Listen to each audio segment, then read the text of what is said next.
Hello বন্ধুরা, কি অবস্থা সবার? আমি ভালো আছি।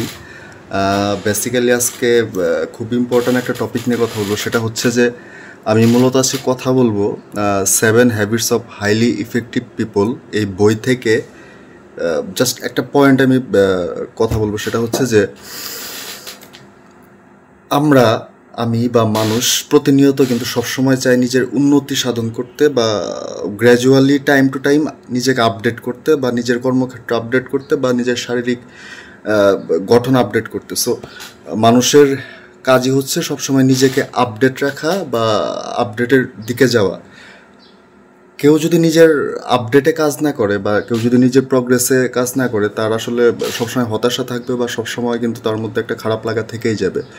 তার কাছে কখনো আসলে কোনো কিছু ভালো লাগবে না। সো আপনি যদি চান যে আপনার সব কিছু ভালো লাগুক বা আপনার আসলে কর্মোদ্দীপনা থাকুক বা আপনি আসলে ভালো থাকতে চান, তাহলে 7 habits of highly effective people এই বইটার মেইন যে কথাটা হচ্ছে, সেটা হচ্ছে একটা মানুষ 4টা ডাইমেনশনে নিজেকে উন্নতি করতে পারে। 4টা ডাইমেনশনের একটা হচ্ছে ফিজিক্যাল ডাইমেনশন, এই যে ফিজিক্যাল ডাইমেনশন। দেন হচ্ছে সেকেন্ড হচ্ছে স্পিরিচুয়াল ডাইমেনশন। দেন থার্ড হচ্ছে মেন্টাল ডাইমেনশন অ্যান্ড ফোর্থ হচ্ছে ইমোশনাল বা সোশিয়াল ডাইমেনশন। মানুষ যদি এই 4টা ডাইমেনশন নিয়ে কাজ করে, সে সবসময় হেলদি থাকবে, সে সবসময় হ্যাপি থাকবে, মোটিভেটেড থাকবে, ইভেন তার কর্মক্ষেত্রে ভালো থাকবে। সো অনেকে আছে যে শুধু কর্মজীবনে খুব ব্যস্ত, 10 মিনিট ব্যায়াম করার সময় নেই বা 10 মিনিট নামাজ পড়ার সময় নেই বা 10 মিনিট নিজের ফ্রেন্ড বা ফ্যামিলির সাথে কাটানোর সময় নেই, সে কিন্তু আসলে হ্যাপি না। কারণ আপনি তখনই হ্যাপি থাকবেন, আপনার তখনই প্রগ্রেস হবে যখন হচ্ছে আপনি 4টা ডাইমেনশনে কাজ করবেন: physical, mental, spiritual and emotional. এই 4টা ডাইমেনশন যখন আপনি একবারে একসাথে টাইম টু টাইম আপডেট রাখবেন, টাইম টু টাইম কাজ করবেন, একমাত্র তখনই আপনি ভালো থাকতে পারবেন।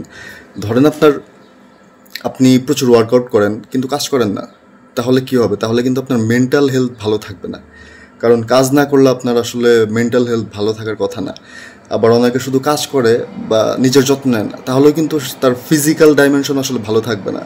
আবার অনেকে কাজ করে, ওয়ার্কআউটও করে, সমাজসেবাও করে, কিন্তু তার ফ্যামিলির সাথে ভালো সম্পর্ক নাই, তাহলেও কিন্তু সে ভালো থাকবে না। সো ভালো থাকতে গেলে আলটিমেটলি আপনার 4টা জিনিস করতে হবে। সেটা হচ্ছে ফিজিক্যালি ফিট থাকতে হবে, মেন্টালি ফিট থাকতে হবে, স্পিরিচুয়ালি ফিট থাকতে হবে, অ্যান্ড ফাইনালি হচ্ছে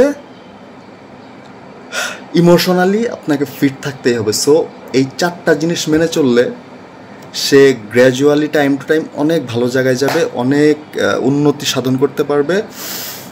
অ্যাটলিস্ট তার লাইফে পেইন, দুঃখ, খারাপ লাগা, হতাশা এই জিনিসগুলো থাকবে না। আর দুঃখ, হতাশা, খারাপ লাগা এগুলো একটা লিমিটেড টাইম পর্যন্ত ঠিক আছে, কিন্তু একটা সার্টেন টাইম পরে এটা কিন্তু খুব ডিপ্রেশনের আকারে নিজের মধ্যে বাসা বাঁধে। আর ডিপ্রেশন খুবই খারাপ জিনিস, ডিপ্রেশন খুবই বাজে জিনিস, এটা একটা মানুষের লাইফ শেষ করে দিতে পারে। Thank you.